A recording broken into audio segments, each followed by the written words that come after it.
we continue analyzing, and this time we'll see a game played between grandmasters Alexander Motylev against Judit Polgar, and we'll see a Sicilian, knight f3, knight c6, and white plays the open Sicilian with d4.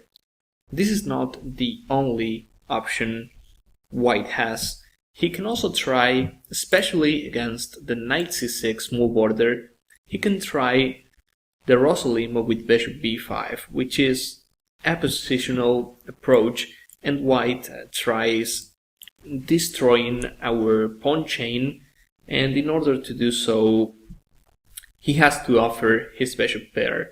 In this Rossolimo variation we have positional battles, but of course white can also try playing the open Sicilian, which is by far the main line. C takes d4, knight takes.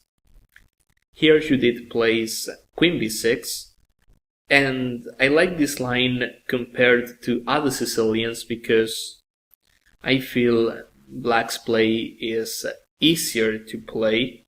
Of course here we have e6, and we are transposing into a Taimanov Sicilian. We did a deep dive regarding this line, the Taimanov. We can also consider playing knight f6, and after knight c3 we have the Sveshnikov Sicilian with e5. We can also try a Taimanov kind of position with e6 or d6, which is called the Richter-Rauser variation. Most players playing this move order as black, they play the Sveshnikov with knight f6 and e5. But queen b6 is also worth considering, and what I like about this move is that white has to move his knight away from the center with knight b3. If he takes on c6, this is a huge win for us because we can basically bring side pawn to the center. Later on we can try pushing d5, and in this position I feel d takes c6 is also playable and solid. After the trade, our task of equalizing is easier, and I feel we have a big control of dark squares. It is also worth pointing out that bishop c1 has to stay there because the b2 pawn is also under attack. So white goes for knight b3. It is true that he's wasting a couple of tempi, but he'll get them back when he plays bishop e3, attacking our queen. So black plays knight f6, knight c3, and e6. As we know, this is quite flexible. Usually in Sicilian we already have the pawn on d6. Here, and this happens a lot in the Taimanov as well, we have the chance of playing bishop b4. In other positions, bishop c5. This is not the case because he'll just take it, but maybe queen c7 and bishop d6. And that is why I like these move orders, because we are flexible. And nowadays the main line is playing a3 for white. Of course, to stop bishop b4, it looks like he's wasting a tempi, and usually white, he doesn't like playing a move like a3, but I think it is worth a try stopping this bishop b4. And of course, as black, we can always try playing in a Scheveningen setup. So after a3, nowadays theory considers white has the edge, but of course we can play as black. I mean, the opening, even if you're slightly worse what really decides the game is the middle game or the end game. So white plays queen e2, which is quite aggressive, and it is visible that he's trying to castle queenside as soon as possible, possibly bishop e3 or bishop d2 followed by queenside castle. So we play bishop b4. I mean, that was our idea. Usually when we play bishop b4, the idea is to take, apart from destroying his pawn chain, and now we understand why white played queen e2. He's also protecting the e4 pawn. So bishop d2. Okay, we castle. And white decides to play a3. Can he castle queenside? Well, I think it is possible, but our bishop on b4 is still dangerous.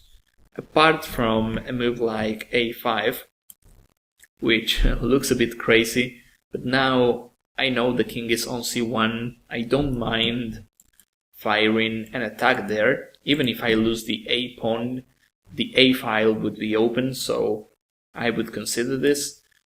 Apart from this, I feel d5 works, because if I open that position, his development is not accurate. I mean, the queen on e2 is blockading the bishop on f1.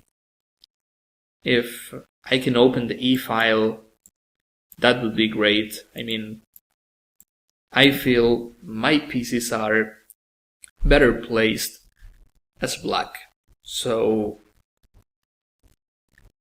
white decides to play a3 first, putting the question mark on our bishop, and we have a decision, and this is not an easy one.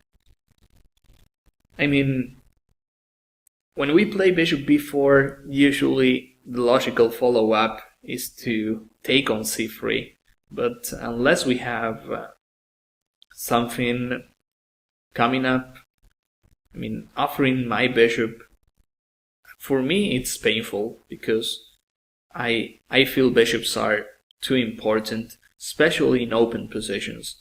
And here we are talking about a Sicilian, so bishop takes c3.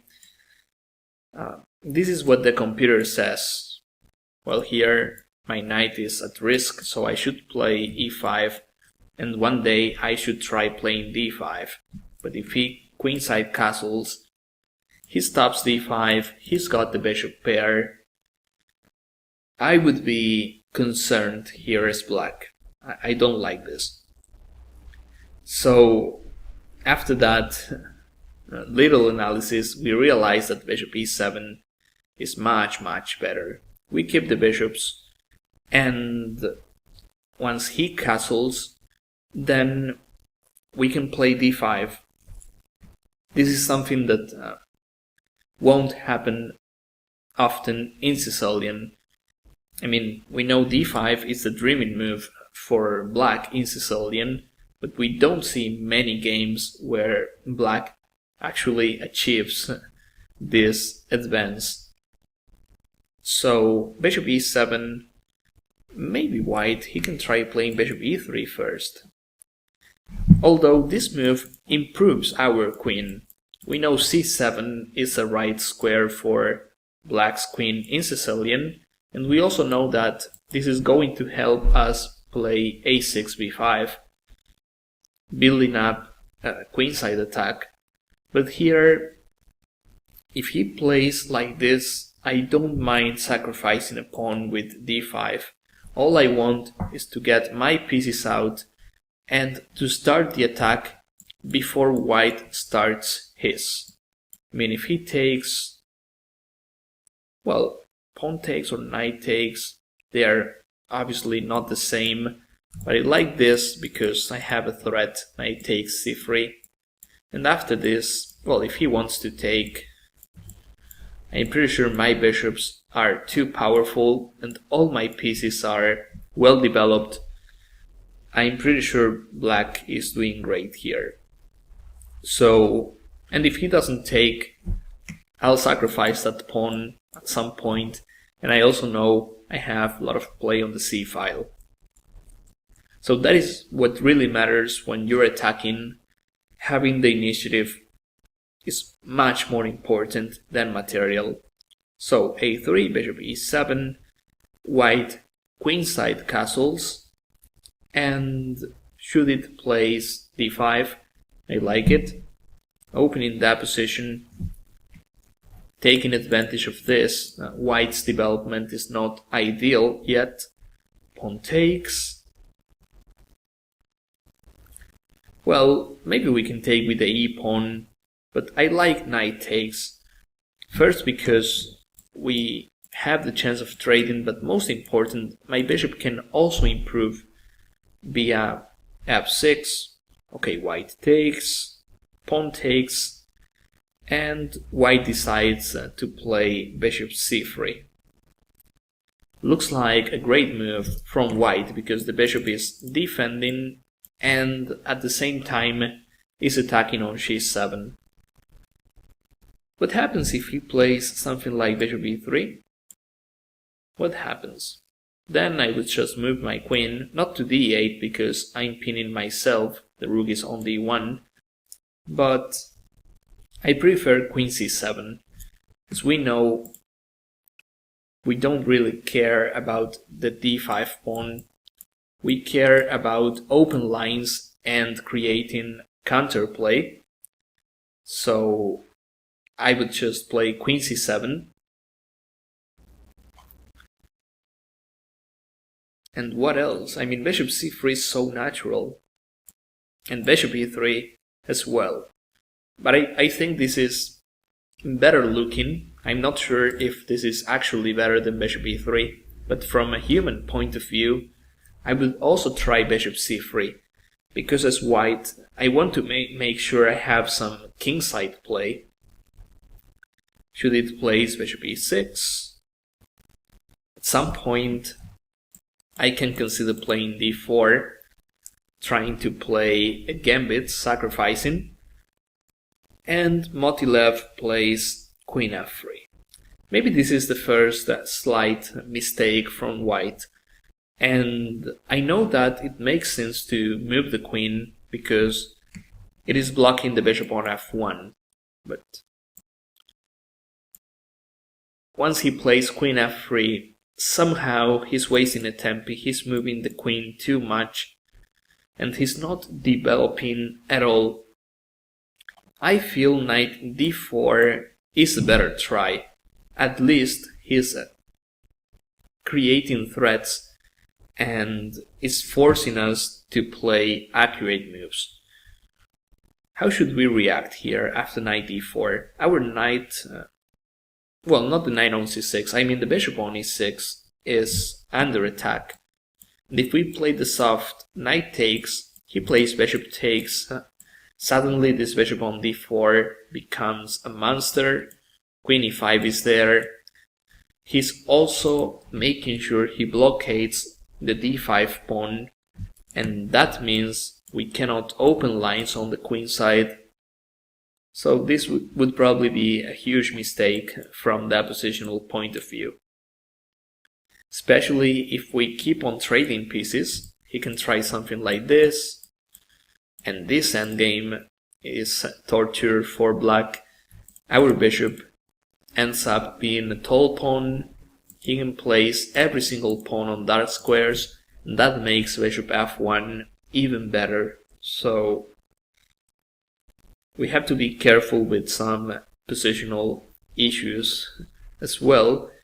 And after knight d4, the best defense for us is to play bishop f6. The thing is, if knight takes, we have in-between move, bishop takes. Remember that in-between moves, they usually make a difference. Here he has to take. Well, maybe I can try the crazy rook a e8, but I'm happy if I take. Even if I lose these 2 pawns, I'm already happy because I have enough counterplay there. But most important, his queen side is broken. So worst scenario, I'll have compensation, and I feel as black we have more than that in this variation.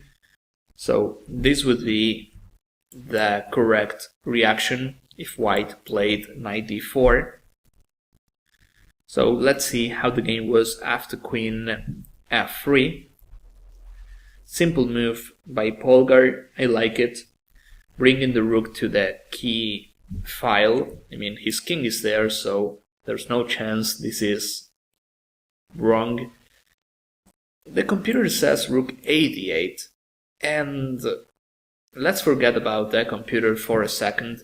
If I see this position and you tell me rook a8 is better than rook ac8, I mean, it would be tough for me to understand why.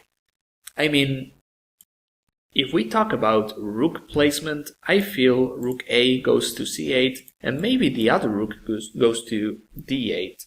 If I play this, then the other rook goes to e8, and what happens with the c file? I need to have a rook on c8.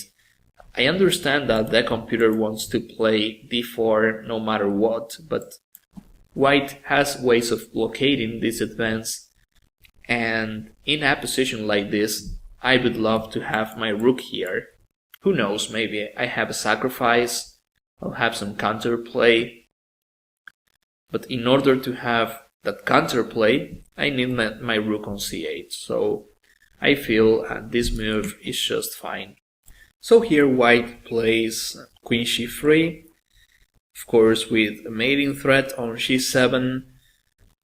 Maybe he can try this knight d4 anyway. I mean, this looks like the human move, blockading the d5 pawn. And if I take bishop takes, bishop c5, the thing is, if we trade too much, we've seen a variation like this before, but the difference is we are not trading queens. It looks like our pieces are arriving first. So if knight d4, we can consider taking, and we can also try this resource we saw before, the in-between move, bishop takes c3, and here, since he played queen f3, bishop e6 is no longer hanging. So if knight takes, maybe bishop takes c3 is possible, but this move is as well. We see white, apart from his development issues, he's got issues on f2. I don't see how he can possibly defend this pawn. He has to take, otherwise we have this threat on g5, and if he plays king b1, well, I bet he's losing the pawn on f2 anyway. Maybe we have more than that here. This is too dangerous. d4, d3, oof, yeah. This looks devastating. So he should take, rook takes, and queen e3. This is the only way I see white can defend the f2 successfully, because there is queen takes e6. But okay, this endgame, I think black is clearly better because of pieces activity. So if knight d4, bishop f6 once more is a good reaction. All the variations we analyze, we see a lot of initiative from black. So remember to choose variations where you have initiative. That is the advice we always give. And bishop d3, this was probably the best try for white. And it also makes a lot of sense to place the bishops here. They are ready to fire on the king side. I don't know, a move like this, maybe this is required, but this diagonal is dangerous. Maybe rook f8 is better. I mean, we can consider one day to play d4, and I don't feel white can sacrifice yet. I mean, he's lacking pieces. When you're attacking, you need pieces, and I don't think this is the case for white. So rook ac8, queen c3. Now we have to play c6. I mean, this is the only move. d4, we don't have it yet, and f6 is terrible from that positional point of view. I mean, we can still hide our bishop there, but I mean, the move is terrible looking.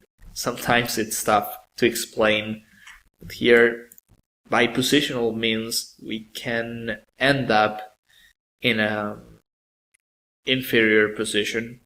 So we have to protect our pawn structure, and c6 is much better.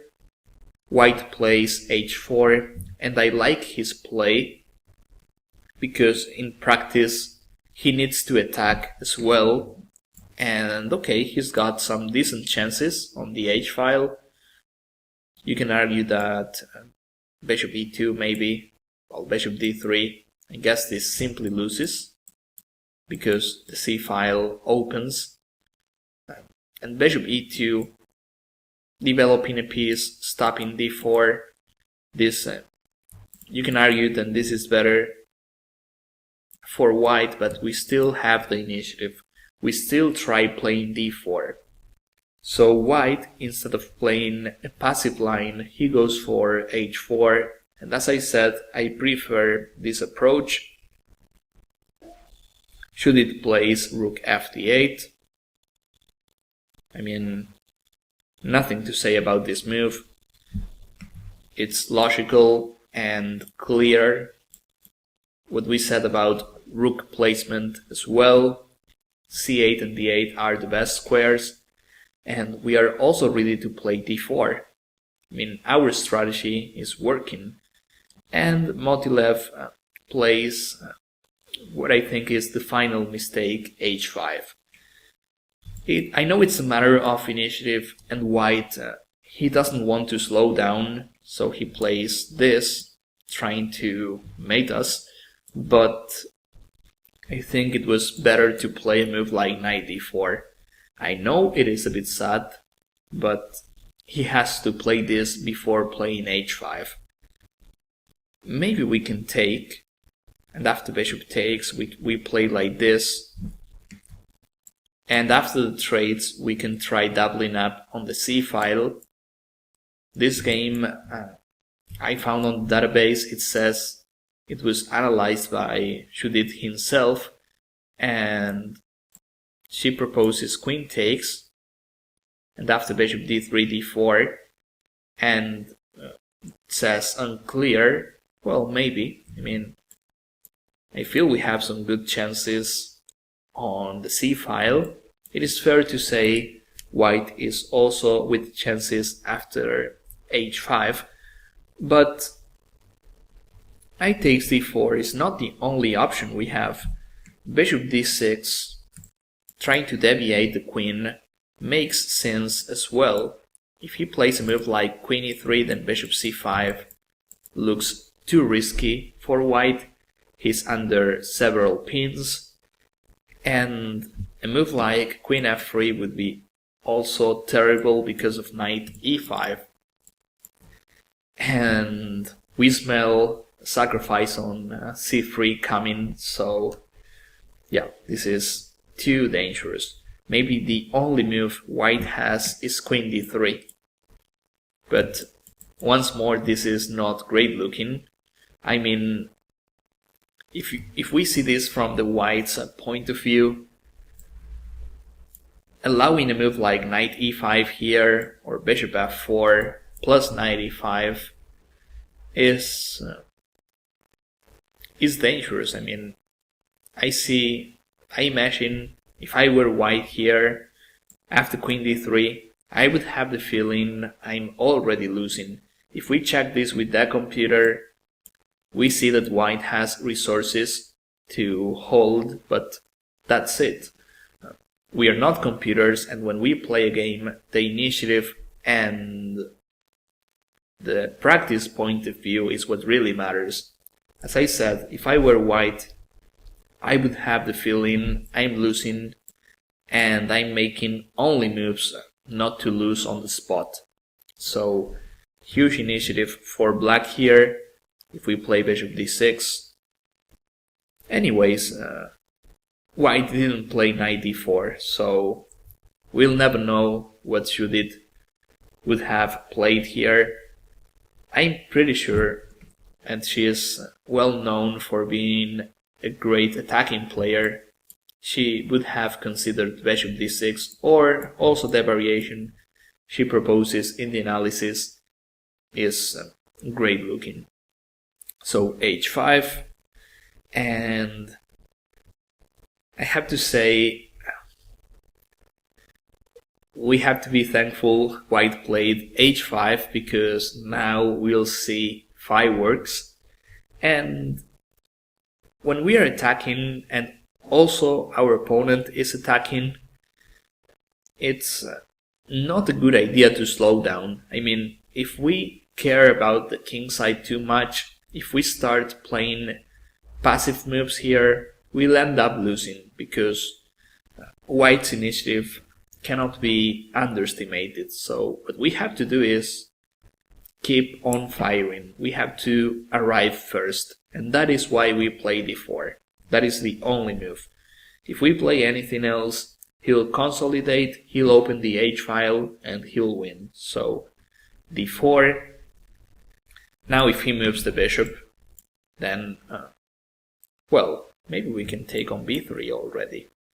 Or what about a move like knight e5, creating endless threats on his king? And if this, I think d3 is the way to break his defenses.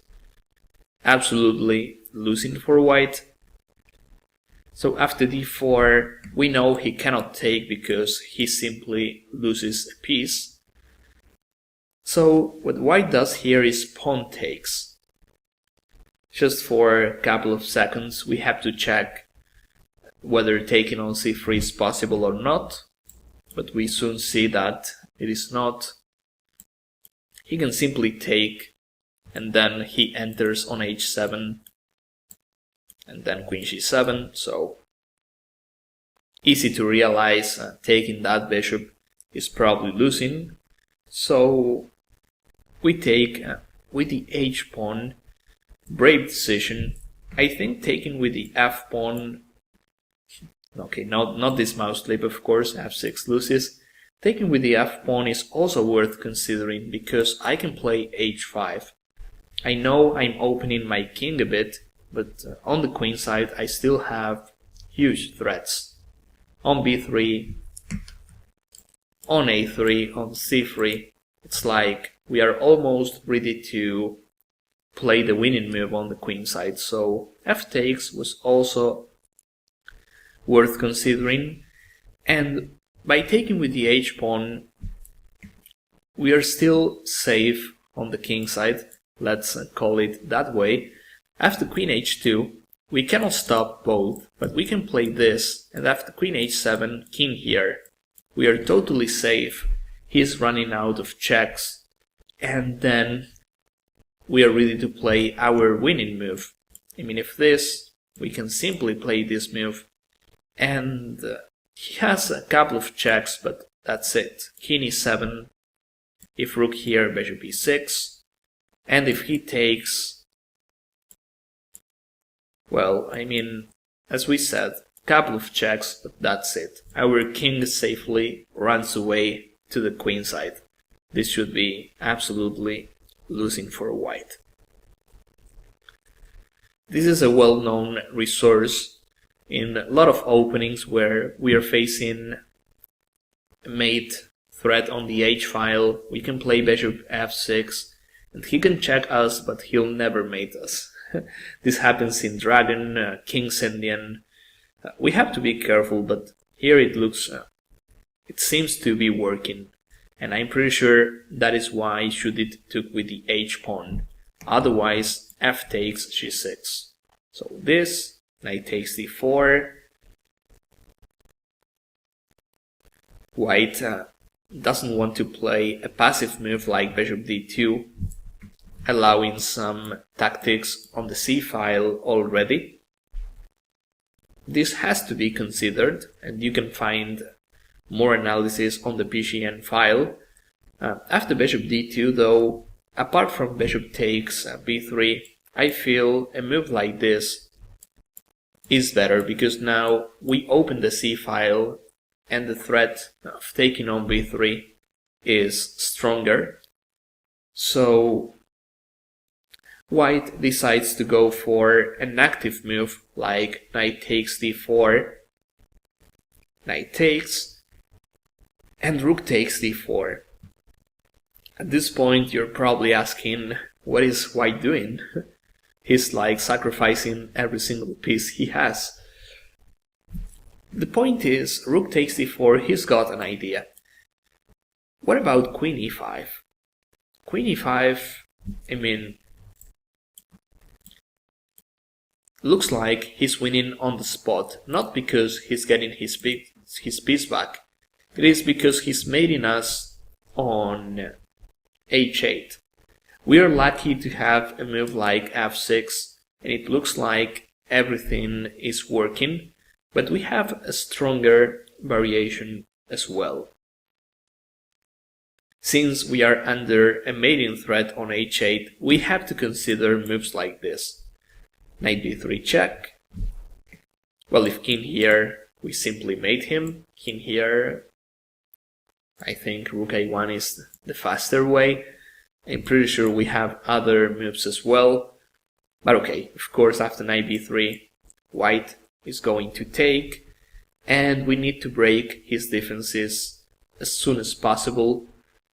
It doesn't look like after rook takes c1 we are achieving much, so rook takes c3. We knew that the rook on c8 should be useful. If this, bishop takes. Amazing stuff from black, and mate. So after rook takes, queen takes happens to be the only move. And then the bishop enters via c5. This is devastating. King b1, he loses the rook, and after this, he's also losing because of bishop f5. So, amazing variation, and yeah, white, he probably saw this. After knight takes c4, knight takes, he takes with the rook. And as we said, white, who's a strong player as well, strong grandmaster, he probably saw the consequences of queen e5. I mean, otherwise he tries this move because it looks like he's winning. So he plays rook takes, and here comes the key position of this game. It looks like rook takes d4 is good enough, but after queen e5, the problem is we don't have that knight b3 check. And despite being down a rook, white has the advantage. The mate on h8, the threat of taking on d4, the fact he is stopping bishop c5 check. I don't see any tactics for black here, and this was white's trap when he took on d4. Rook takes queen e5, and believe it or not, he's got a huge edge here. So after rook takes d4, here comes the key moment of this game. So I suggest, apart from trying to find black's best continuation, try analyzing as much as you can. You can also write down the variations you see, and by doing this training, you'll definitely get better as a chess player.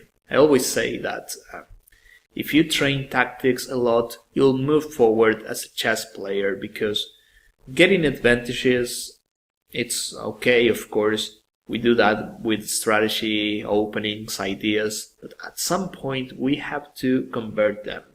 If we are not able to do so, then it's tough to improve. So after rook takes d4, you can pause the video for 5, 10, if you need more minutes. What I'll do now is I'll pause the video as well, and I'll continue talking in 10, 20 seconds.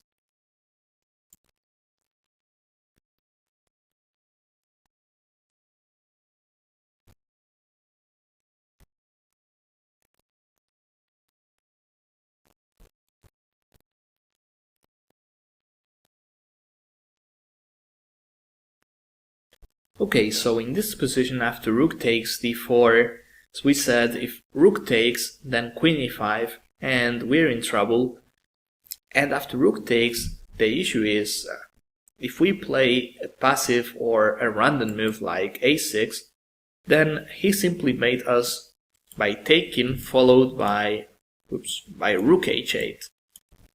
And I bet he can also try inserting this move first and then double checking us followed by rook h8. So we don't really have options here. We have to get rid of bishop c3. I mean, bishop f6, maybe we can try this, but after rook takes, only move is queen takes, otherwise we lose here. And the result is we're simply down a pawn. White, he'll be more than happy to trade queens off, and we are simply down a pawn. Our chances are few, little. So after knight takes, rook takes, Judit plays the great rook takes c3. Nice resource, and we'll play with less material but huge initiative thanks to our bishop pair. So white takes with the b pawn, big decision, but we know rook takes simply loses to queen takes, and now no matter how white retakes, he loses. If this, we have bishop takes, and this is mate already because a2 is under control, and if queen takes, we have bishop here. That is the problem. f4, bishop takes, king here, queen d1, and once more he cannot escape to a2. So after rook takes c3, white has to play b takes. It is the only move. And of course, well, queen takes. We have queen takes c4 and we win the rook, extra piece. So b takes c3. Now we have another moment where we have to decide, Judit plays rook takes c4. Taking on a3 is also tempting. I know he has to start dancing with his king, but I know in a position like this, in worst scenario, I have a huge compensation as black, because playing with the king here and having these two bishops, this is extremely dangerous for white. The proposed variation is queen b4. If queen takes, it looks like he's hiding his king successfully from the checks. So it says queen b4, and if this bishop c4, it looks like we have a repetition here. That would be okay, but I have to say white is the one making a draw there. So I'm pretty sure Judit saw this variation, so she plays rook takes d4. Maybe the assessment is similar to bishop takes a3 check, but the main difference is, in this position, white has to be extremely careful, because he doesn't have threats, but we do, and his king is at risk. And most important, it is extremely difficult for white to defend successfully. He's got like 5 possible moves and only one is playable. If he plays queen d3, we can play this first, and after king b1, queen e5. Here, for instance, there's no way to stop all the threats, and he is basically defenseless. And if king d1, we have this, queen e5. Of course, we have a perpetual already, but this variation is crushing. The check on c4 was to maybe have this queen e3 available now, and we also defend d8. So in all these variations, he's likely to fall at some point. Let's go back. Queen takes d4. White plays the only move to continue playing, and another great move by Polgar, queen c5. It is amazing the amount of times black had the chance of taking on a3, king c2, maybe queen a4 check. The point is, here we know we have a huge compensation, but somehow white is ready to develop his pieces. And even after this, I can play something like bishop f8, and black is not worse by any means. But Polgar wanted to win, and queen c5, it is better because we keep all the threats, and usually the threats are stronger than the execution. So queen c5, white plays king d2. If he plays a move like c4, each pawn he advances, he creates new weaknesses, and we know that dark squares wise he is in bad shape. So king d2 looks like the human move, right? He's trying to bring the king to the king side. And bishop c5 check. According to the analysis, this was even better because he cannot play king e2. He's losing the c3 pawn. If bishop d3, we can just take as well. Maybe bishop e2 is a better try, but we play this. And it's tough for white to move. He cannot place the queen on the h-file. c3 is hanging, a3 is hanging as well. I imagine myself playing this against a computer and losing on the spot, to be honest.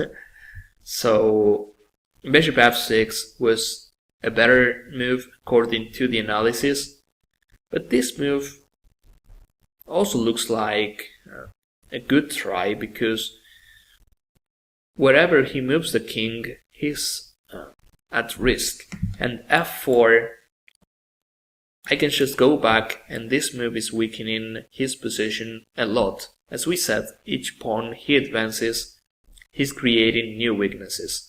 So king c2, solid move from black, I like it. Just in case we stop some checks on b8, bishop d3. White, he's able to finish his development, but his king is on the wrong side, it seems. Bishop f6. And white decides to sacrifice the c3 pawn.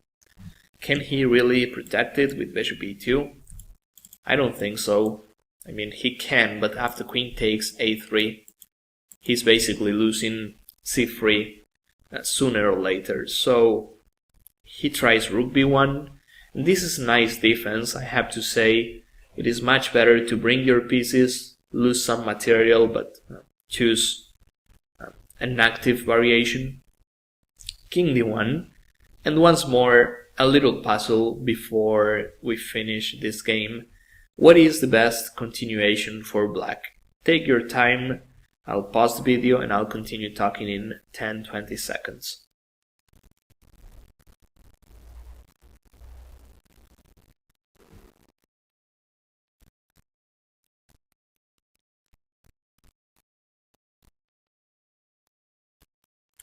So here we see that the bishop on d3 is being protected by the queen, which is a bit overloaded.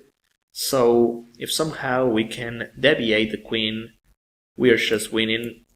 And bishop h4 is a good move for doing so. No checks. And if he takes, queen takes, here is the only move. And there's no way to stop material losses. Queen takes b1. There's also queen c2 mate. And after this, queen c3. And white can resign. What else?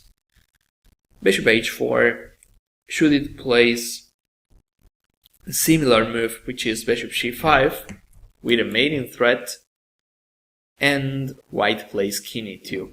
If this, well, we have the same result, same variation we saw before, no checks, and queen c3, queen c2 is coming. So the other variation is f4. But here, as we said, we have to deviate the queen. Bishop h4 would still be working, and so is bishop c4. No squares for the king, queen takes this, and he's defenseless. We are doing the same stuff with the other bishop. Okay, so white tries king e2, and it's amazing. Each move we have, we could do a puzzle, and I really love how Judit finished this game with bishop c4. I mean, we can also play queen d2 check, and after this, his bishop is still protected. We should play bishop f4 here, and after queen f3, this would be the winning move, obligating his queen to deviate from d3, if this bishop f5, and if this, I take the bishop and then the rook. So it's probably the same result, but bishop c4 check, it looks even stronger because now he has to take, and then queen d2 followed by queen takes d3, it looks faster. And if f3, of course, I play this followed by queen takes d3. White plays king f1 and bishop f4. The queen is trapped on c3. We follow queen takes d3 and queen takes b1, and white resigns here. I really like the last position. It is a nice picture, and this is one of my favorite games of this course because we can actually learn a lot out of this game. And of course we also find a good Sicilian variation, which is worth a try definitely. If we can play games like this against powerful players like Motylev, then I'm pretty sure this Sicilian is worth a try. So I hope you enjoyed this analysis, I hope you could learn something, and I'll see you guys in my next videos. Thank you.